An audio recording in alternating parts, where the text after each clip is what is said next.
Bienvenue dans Le Son de Victoire, le podcast des réussites professionnelles au féminin.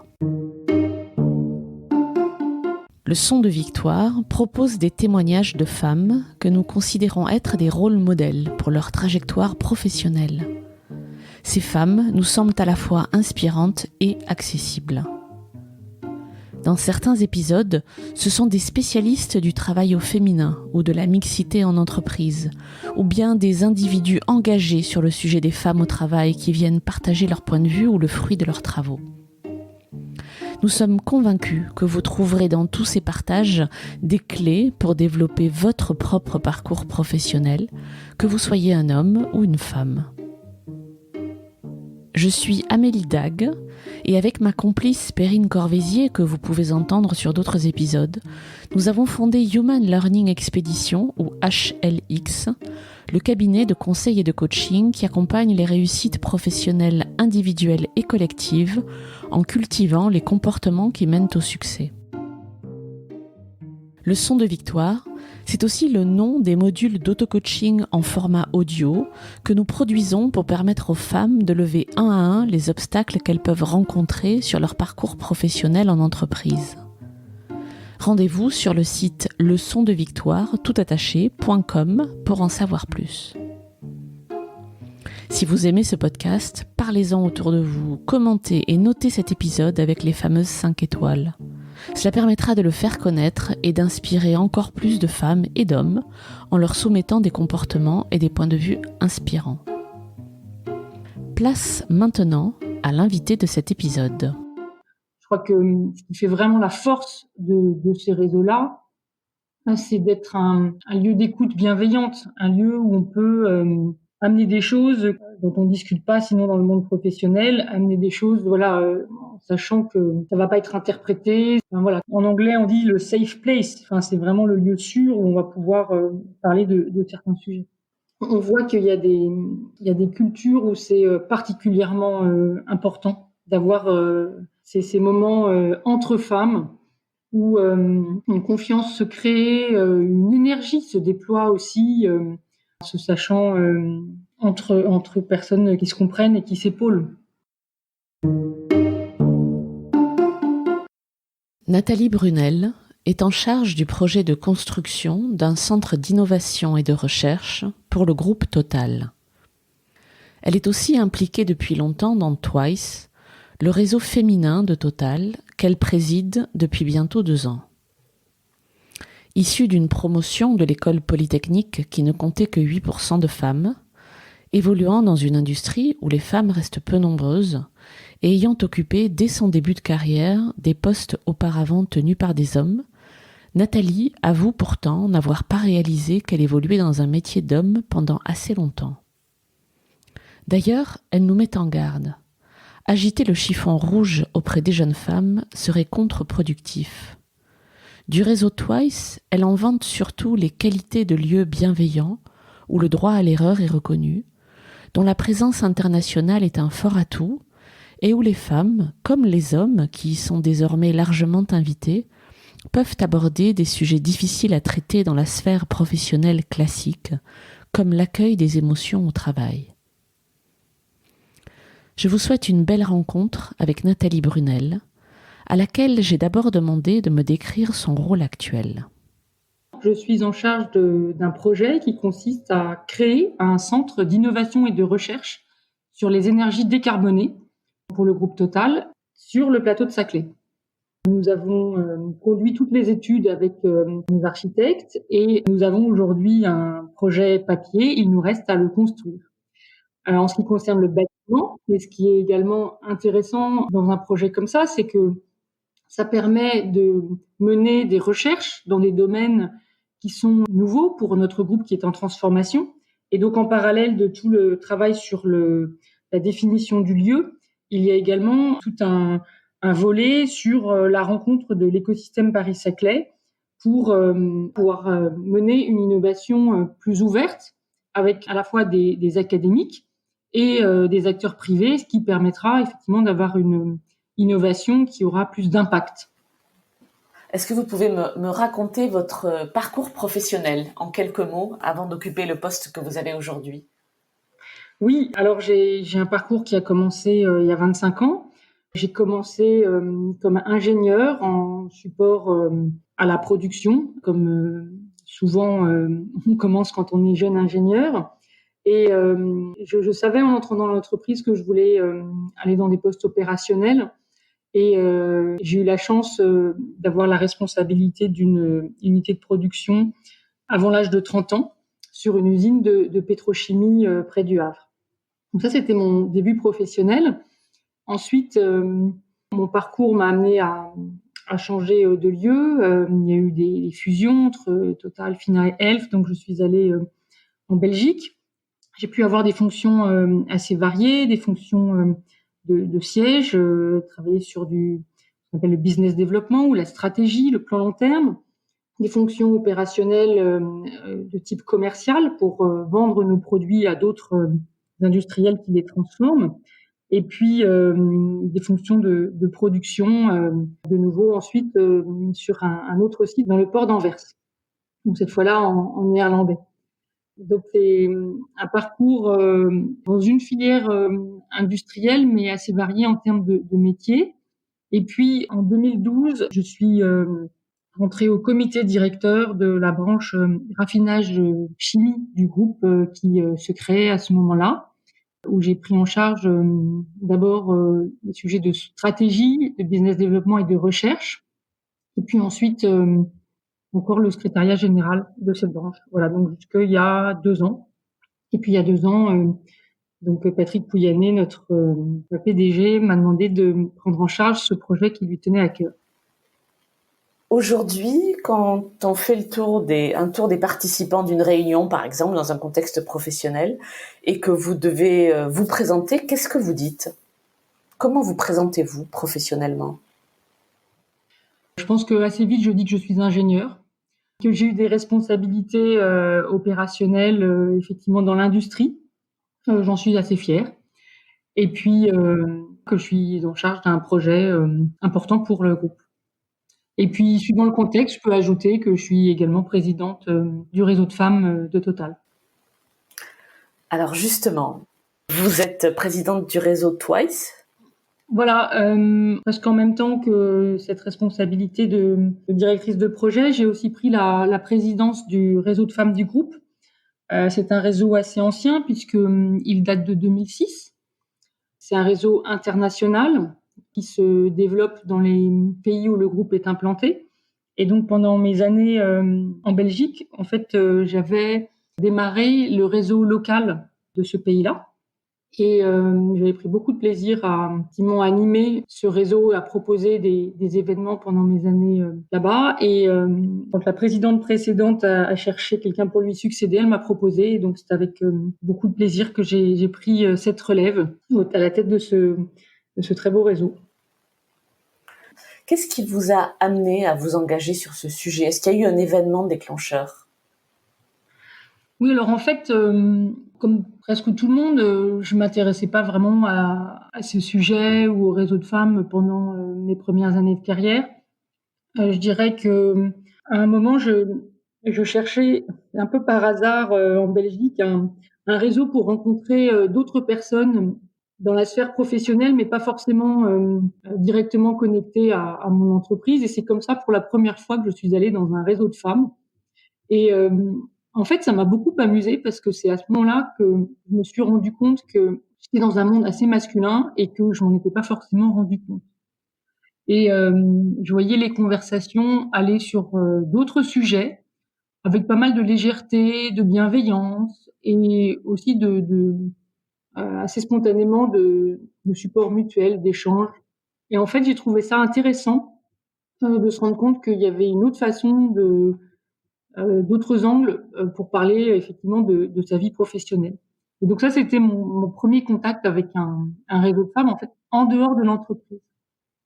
Et c'était quand j'étais autour de 35 ans, ou un peu après, je me suis rendu compte qu'effectivement, il y avait beaucoup de femmes autour de moi qui se posaient plein de questions sur justement gérer leur carrière au féminin que je m'étais moi-même pas trop posée ou alors j'avais trouvé des réponses. Et c'est pour ça que je me suis dit qu'effectivement, même en Belgique où finalement le sujet de la mixité est je dirais, étaient plus en avance qu'en France. C'est pour ça que j'ai proposé à ce moment-là de monter une antenne locale du réseau Twice. Ce qui est intéressant d'ailleurs, c'est quand j'ai proposé ça, que ce soit le patron, mon patron de l'époque ou la DRH ne comprenait pas tellement la démarche. Elle disait non, mais ici il y a pas de sujet, il y a pas de les femmes font des belles carrières. Effectivement, il y a quelques beaux rôles modèles. Je ne vois pas pourquoi tu proposes de monter un réseau de femmes. Et alors, du coup, ce que je leur avais dit, c'est, écoutez, faisons un essai pendant 1 an, et puis nous ferons le bilan. Et voilà, soit ça a servi à rien et on arrête, soit ça a rempli quelque part des attentes.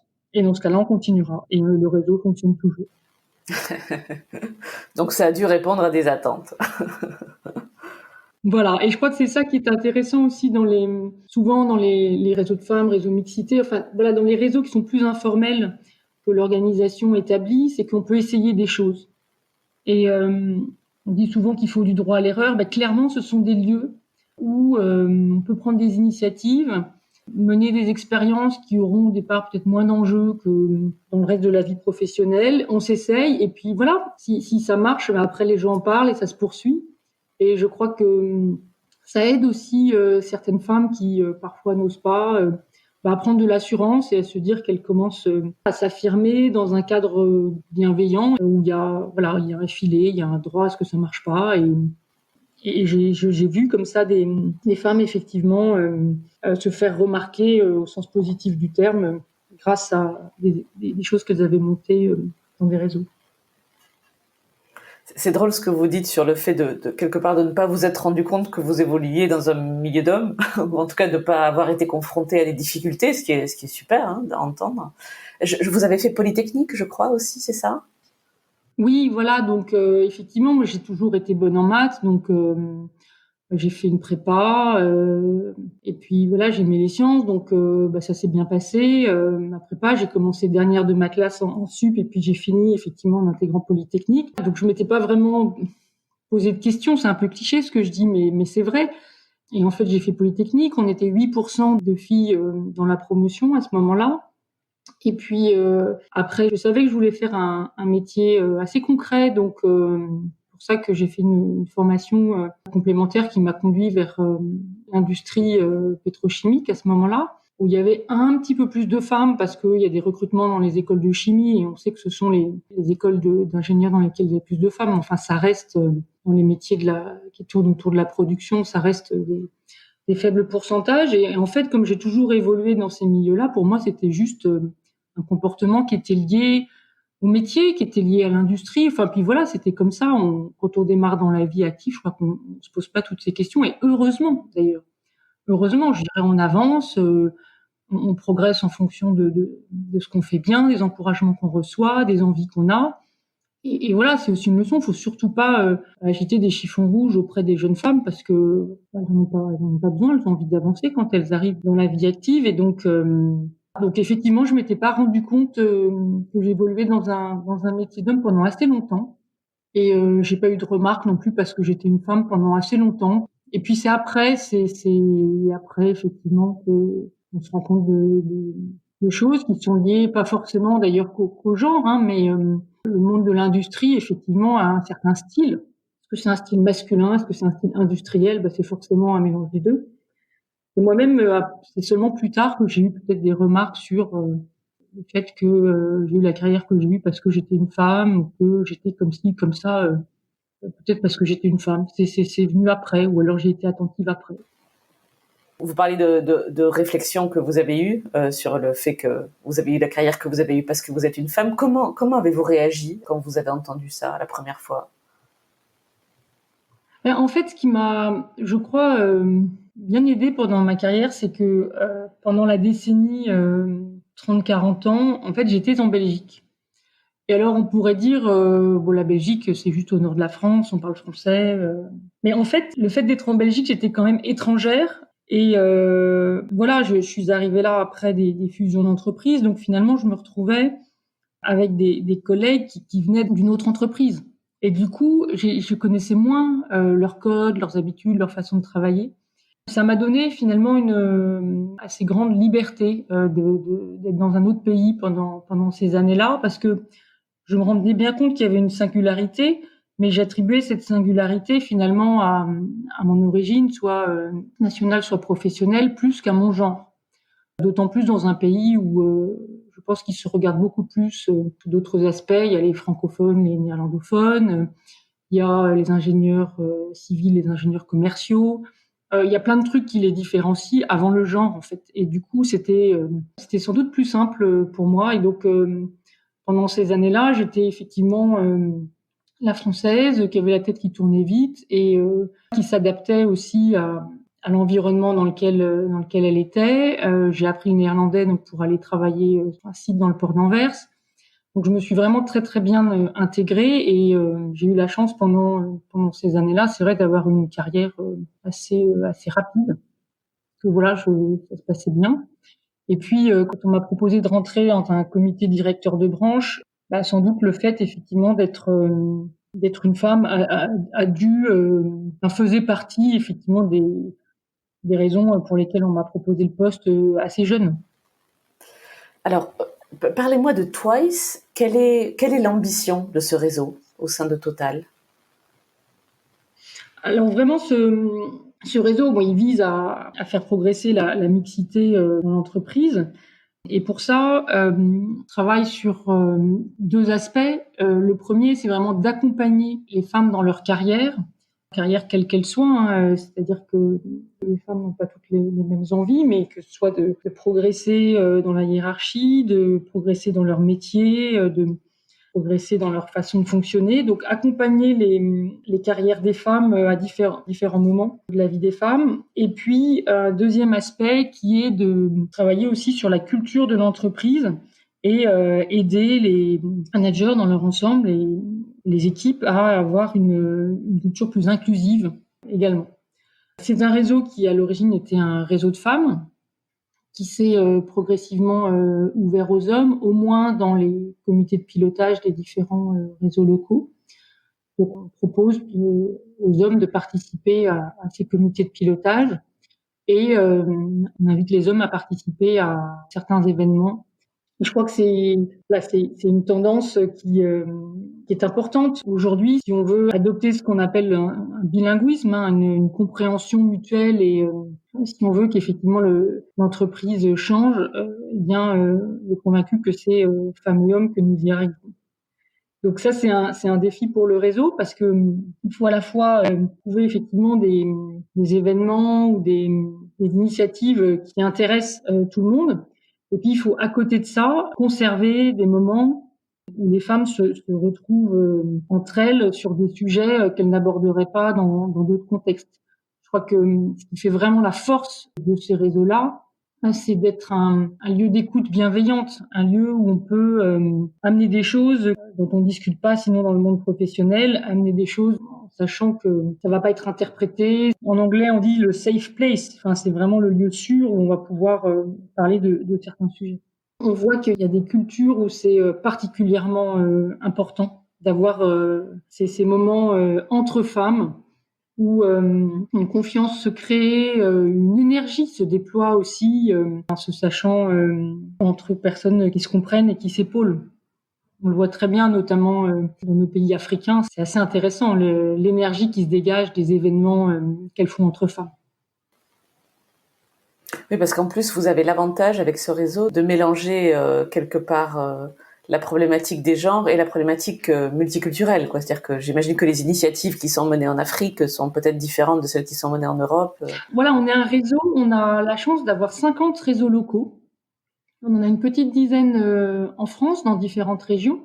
Et puis les autres sont dans des pays étrangers, donc une quarantaine de pays.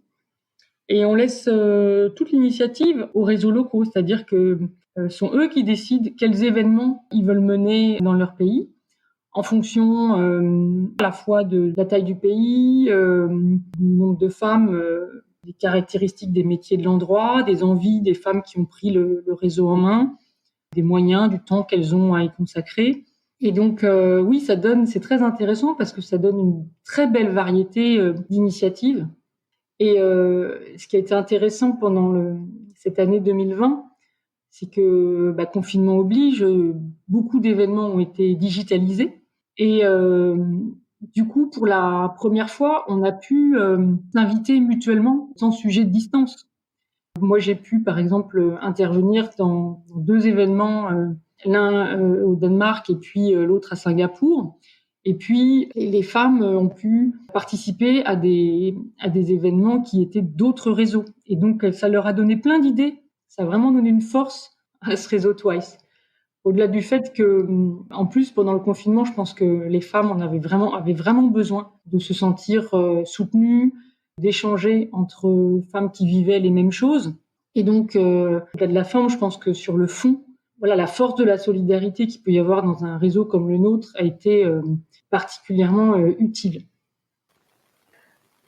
Vous parliez de l'ambition de développer de la mixité pour le réseau Twice. Est-ce que Total a des ambitions chiffrées dans le domaine? Est-ce qu'ils affichent, comme certaines entreprises, que dans X années, ils veulent avoir tant de femmes à différents postes de direction, par exemple? Oui. Effectivement, le réseau est un outil de la mixité, mais la diversité, c'est une politique d'entreprise. Et le groupe s'est doté depuis plusieurs années maintenant d'objectifs, notamment d'objectifs dans les pourcentages de dirigeantes.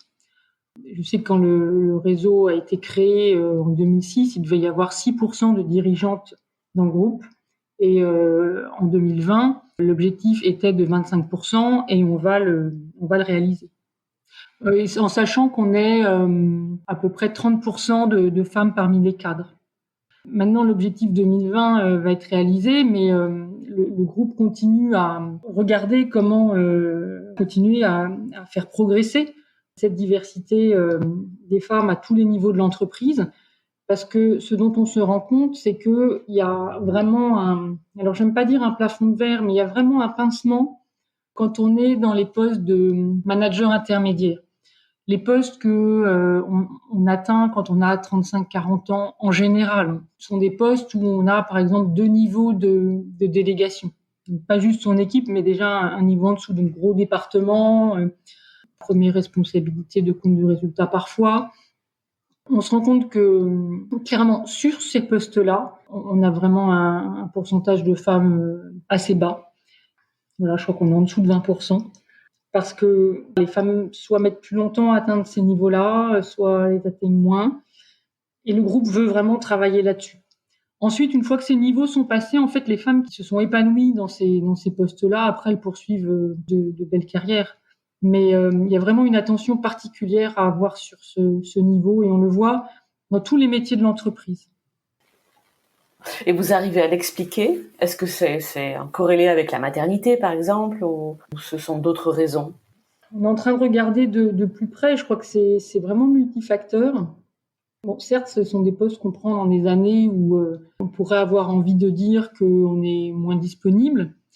Mais je pense que c'est pas que ça. C'est aussi parce que les femmes, sans doute, se projettent moins dans certains types de postes. Moi, j'ai rencontré des collègues très heureuses dans les fonctions techniques support, et moins des fonctions techniques opérationnelles, parce que voilà, les fonctions techniques opérationnelles amènent un certain nombre de contraintes qu'elles n'avaient pas forcément envie d'appréhender.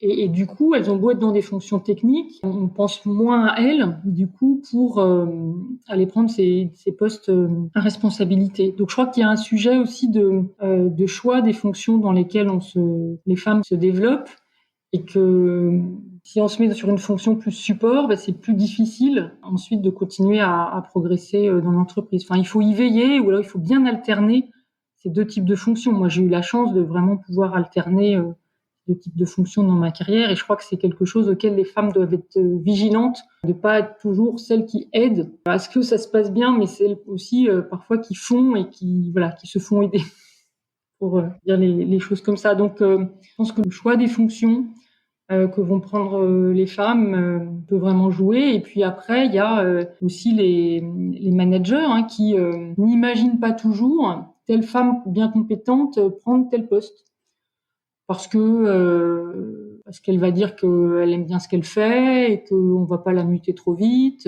parce qu'elle le demande pas. parce qu'elle a organisé sa vie comme ça. Et donc, je pense qu'il y a sans doute aussi une certaine réserve chez les managers à proposer les femmes qu'ils ont dans leurs équipes. Alors, vous qui êtes engagée dans le réseau Twice depuis quelques années, pas forcément au poste de présidente, mais en tout cas engagée comme membre du réseau, qu'est-ce que vous avez appris sur vous ou sur le monde en général d'ailleurs? Alors, effectivement, quand on fonctionne comme ça dans un réseau d'entreprises, on apprend qu'effectivement, il faut que les gens aient envie des choses. Parce que dans un réseau, tout le monde est volontaire, c'est-à-dire que ce sont des personnes qui vont s'engager, elles vont le faire parce qu'elles sont convaincues que ça va leur apporter quelque chose.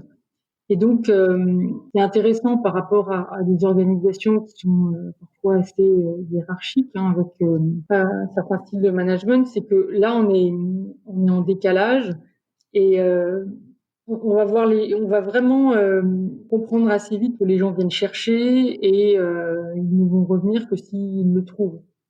Ça nous oblige effectivement à vraiment faire attention aux attentes qui sont exprimées et la façon d'y répondre.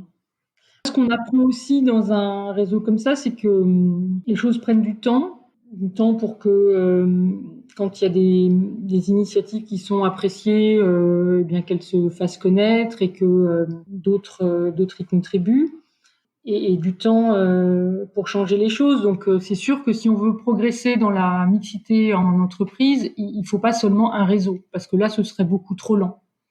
Un réseau, c'est vraiment un ensemble d'actions où on va travailler sur le soft, sur la rencontre. Et je crois que pour faire progresser la mixité en entreprise, il faut d'autres types d'actions en complément, se donner des objectifs, former les gens, voilà, à minima.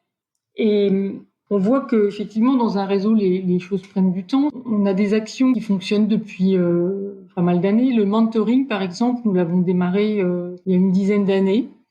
Au début, c'était, je dirais, un peu confidentiel. C'était des mentis qui étaient volontaires avec des mentors qui étaient volontaires. Et au fur et à mesure des années, on a mieux fait connaître le dispositif. Maintenant, on a des mentors qui sont plus seulement des femmes, mais aussi des mentors hommes. Donc, on a un dispositif de mentoring où la moitié des mentors sont des hommes. Et ils me disent tous qu'ils sont extrêmement contents de leur expérience, qu'ils ont appris énormément de choses qu'ils ne soupçonnaient même pas.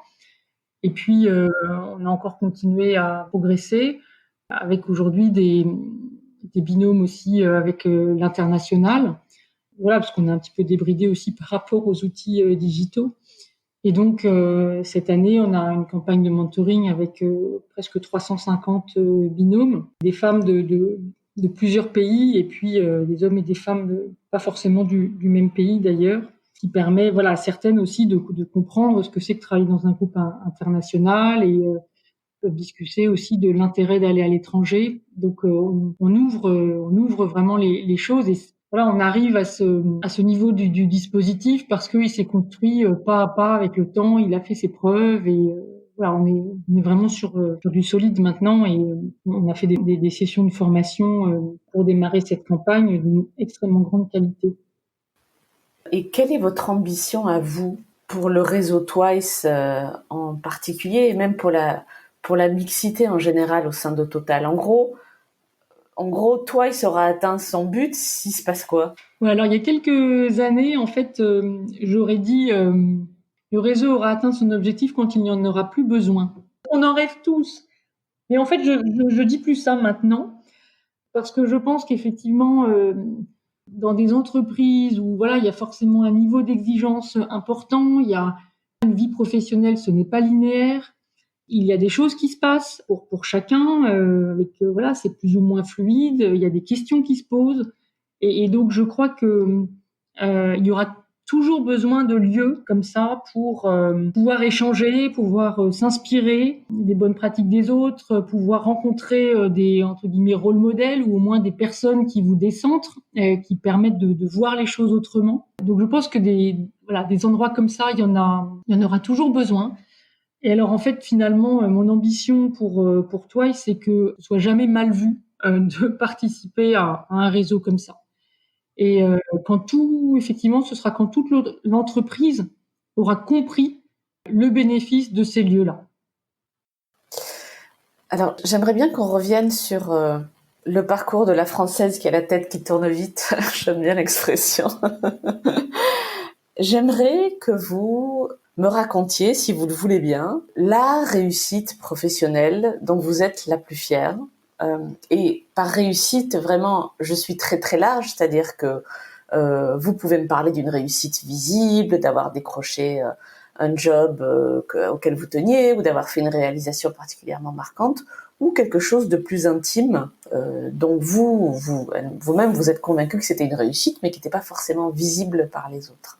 Sans trop y réfléchir, à quoi pensez-vous ?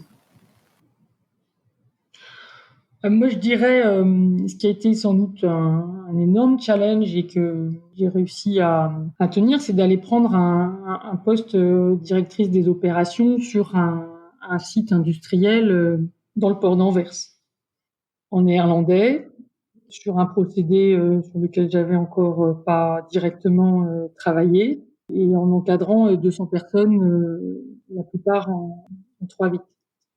C'était un sacré défi et c'est un poste qu'on m'a proposé à mon retour de congé maternité de mon troisième enfant.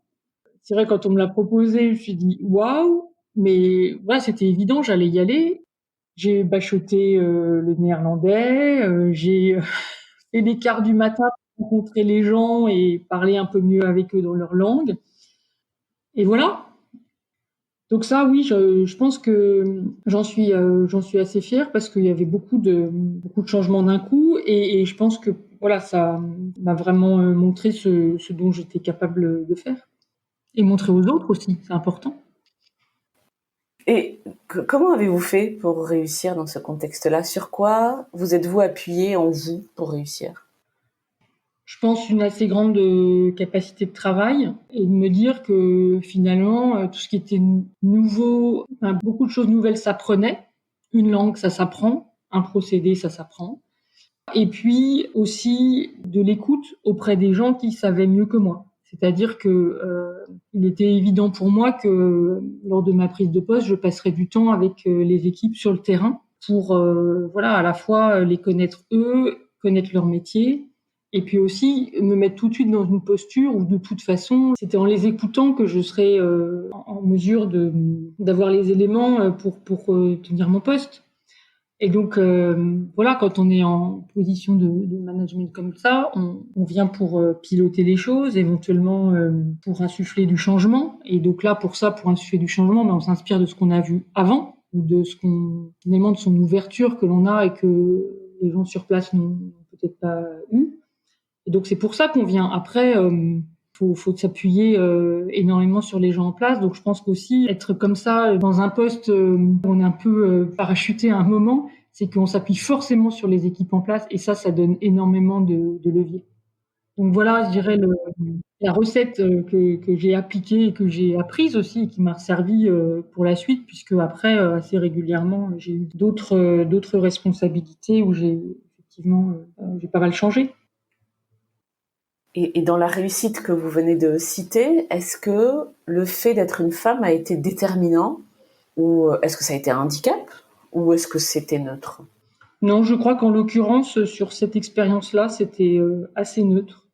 Je pense que j'ai eu plus de regard sur moi en tant que femme quand j'ai eu mon premier poste en opération sur un site en Normandie, hein, en France, quand j'avais à peine 30 ans.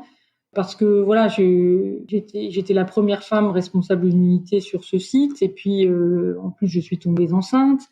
Donc forcément, tout ça fait que je pense que j'ai eu plus de regard sur moi en tant que femme, et ça m'a. Puis je me suis construite aussi pendant ce poste. On part avec enceinte et on revient avec un enfant qui lui reste à la maison. Et forcément, il faut penser son rythme de travail pour la première fois. Donc c'est des moments où on tâtonne aussi un petit peu. Moi, je savais que je voulais pas que cet enfant ait un impact sur la façon dont j'exerce mon métier. Donc je m'étais organisée pour pouvoir continuer à prendre des astreintes ou être là au moment où il fallait. Et mon mari avait lui aussi un travail du même style et donc on s'était entendu pour que ça se passe bien. Donc si c'était pas l'un qui était à la maison, c'était l'autre et donc voilà, c'était géré. Mais c'est vrai que on voit les regards qui se disent mais et pourquoi est-ce qu'elle gère comme ça? Parce que je pense que chacun doit pouvoir trouver sa façon de s'organiser et on le fait pas pour les regards des gens qui sont autour, on le fait avec sa cellule familiale. Donc c'est intéressant parce qu'effectivement la première fois qu'on est confronté à ça, on se dit mais non, je fais pas le modèle par défaut, mais c'est pas grave si ça marche et que je trouve mon équilibre, voilà.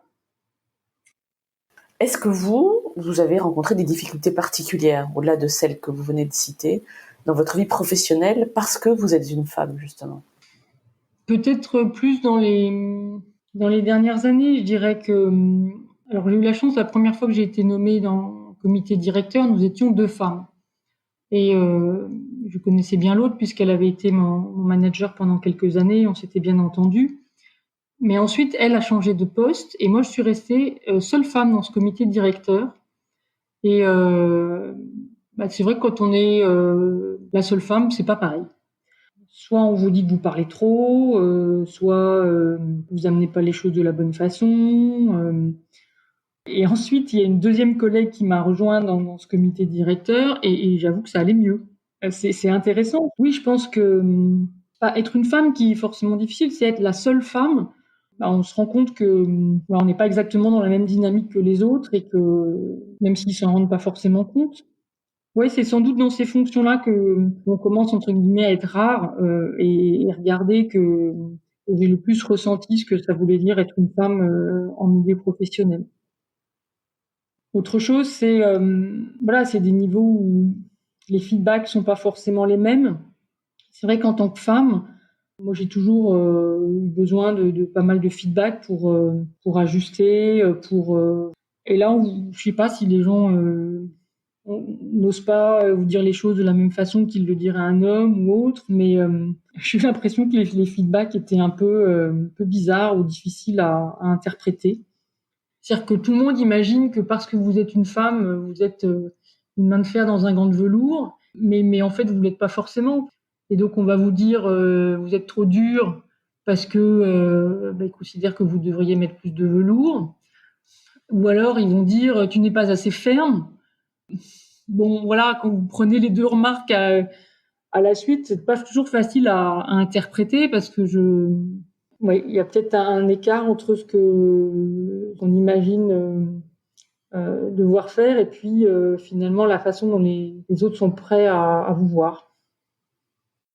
Est-ce qu'il y a un conseil que vous donneriez ou des conseils que vous donneriez à une jeune femme qui entrerait sur le marché du travail aujourd'hui? J'imagine que dans le contexte de Twice, il y a des jeunes femmes qui viennent vous voir. Qu'est-ce que vous leur dites? Qu'est-ce que vous leur diriez? Bon, je leur dirais qu'il faut effectivement ne se mettre aucune barrière dans son projet professionnel. Donc voilà, d'abord définir le projet que l'on a, ce que l'on souhaite, ce dont on a envie. Et si jamais des barrières viennent, il faut en parler. Il faut en parler tout de suite parce que il y a toujours moyen de les appréhender, de les contourner.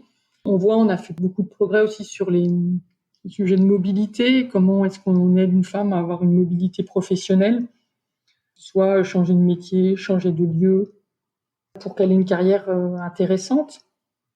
Et on sait que c'est pas forcément simple à mettre en place, mais ni pour un homme d'ailleurs. Hein. Mais c'est en parlant qu'on va trouver des solutions pour que ça se passe de façon intéressante pour tout le monde. D'ailleurs, c'est même plus des contraintes. Après, c'est juste c'est des changements à accompagner. Et déjà, en changeant les mots, ça change tout. Est-ce que vous êtes optimiste sur l'évolution de la place des femmes en entreprise, on va dire, et dans la société en général, mais surtout en entreprise? Oui, je suis très optimiste parce que je crois qu'il y a vraiment une grande volonté qui s'exprime de plein de bords. Je pense que il y a eu une première génération d'hommes qui a pris conscience en fait du sujet quand leurs filles sont arrivées sur le marché du travail. Là maintenant, on a effectivement aussi toute une génération de managers qui sont des femmes, enfin des conjointes ou des partenaires qui effectivement ont aussi de l'ambition professionnelle. Et donc ils se rendent compte de ce que ça veut dire au quotidien et donc ils veulent vivre aussi des choses un peu plus partagées. Et puis il y a une prise de conscience plus profonde qui est que si on veut avoir des entreprises qui sont vraiment dans leur société, qui répondent aux enjeux d'aujourd'hui et qui apportent des solutions pour notre futur commun, eh bien il faut d'une certaine façon représenter cette société. Donc ça, c'est de nature stratégique, cet enjeu de diversité, qu'il soit femme ou autre diversité d'ailleurs. Donc oui, je suis très très optimiste sur le sujet. Après, on va tous considérer que ça ne va pas assez vite. Mais ça progresse quand même. Est-ce qu'il y a autre chose que cette conversation vous inspire et qu'on n'aurait pas abordé, que vous voudriez rajouter ? On n'a pas beaucoup parlé des émotions. C'est un sujet qu'on aborde peu, mais sur lequel il est important de s'arrêter, notamment quand on parle des sujets des femmes dans l'entreprise. Alors tout le monde a des émotions, hein, les hommes et les femmes, mais c'est vrai que, sans tomber dans les stéréotypes, hein, les femmes vont avoir peut-être plus tendance à prendre en compte ces émotions. Et il y a tout un sujet autour de qu'est-ce qu'on en fait. Qu'est-ce qu'on en fait pour qu'elles nous habitent de façon positive et constructive et pouvoir les partager dans une certaine mesure, tout en étant comprises. Entre guillemets, dans les ajustements hommes-femmes dans ces sujets, il y a effectivement le sujet des hommes qui doivent bien se rendre compte que les femmes parfois ont des émotions qui se voient plus que celles des hommes. Il y a aussi des femmes qui doivent savoir mettre des mots par rapport à ce qu'elles vivent pour transformer les émotions et pouvoir être vraiment comprises dans ce qu'elles vivent. Ce sujet des émotions, c'est l'un des sujets qui ressort dans la safe place dont vous parliez tout à l'heure, c'est ça ? Oui, c'est-à-dire quand on voit des femmes qui sont remuées sur certains sujets, qui les travaillent, la façon dont elles vont en parler au début va être très émotive. Et moi, je vois souvent des femmes venir en disant « Oh là là, j'en avais même les larmes aux yeux devant mon chef ». Alors ça, c'est un truc, ça en déstabilise plus d'une et plus d'un en même temps d'ailleurs. Et donc, je trouve qu'il est intéressant de pouvoir aborder aussi ces sujets-là et savoir comment est-ce que l'émotion peut s'exprimer sans que ce soit forcément les larmes devant le chef, ou si c'est les larmes devant le chef, que c'est pas forcément grave. Voilà, c'est juste la façon dont c'est sorti et c'est pas forcément un problème. Mais ça fait partie, je dirais, de ce fameux bilinguisme. C'est aussi être à l'aise avec ces sujets. Et cela dit, une fois que les choses se disent, en fait, les émotions remontent moins. Donc, plus il y a de mixité dans le contexte de travail, moins les choses restent en soi et in fine, les énergies sont mieux utilisées. C'est un sujet que je trouve, sur lequel j'ai pas mal cheminé moi-même et donc je trouve que c'est toujours intéressant d'oser en parler parce que c'est pas toujours facile. Je vous remercie beaucoup pour cette conversation. Merci beaucoup. J'espère que vous avez apprécié cet épisode autant que nous avons aimé le préparer pour vous. Abonnez-vous au podcast Le Son de Victoire sur votre plateforme d'écoute préférée. Vous serez ainsi notifié des nouveaux épisodes. Et retrouvez Le Son de Victoire sur le compte Instagram du même nom. Le Son de Victoire est proposé par Human Learning Expedition, ou HLX, qui a également produit Talents Précieux, le podcast de la réussitologie. Pour en savoir plus sur HLX, connectez-vous sur humanlx.com, HUMANLX, ou bien suivez-nous sur LinkedIn. Pour découvrir notre offre de modules d'auto-coaching en format audio qui permettent aux femmes de dépasser un à un les obstacles qu'elles rencontrent sur leur trajectoire en entreprise, rendez-vous sur lesondevictoire.com. Enfin, si vous aimez ce podcast, le meilleur moyen de le soutenir est de laisser un avis 5 étoiles et un commentaire sur Apple Podcast et bien sûr d'en parler autour de vous. Cela permettra à d'autres de le découvrir également. Je compte sur vous. Merci pour votre écoute et à très bientôt.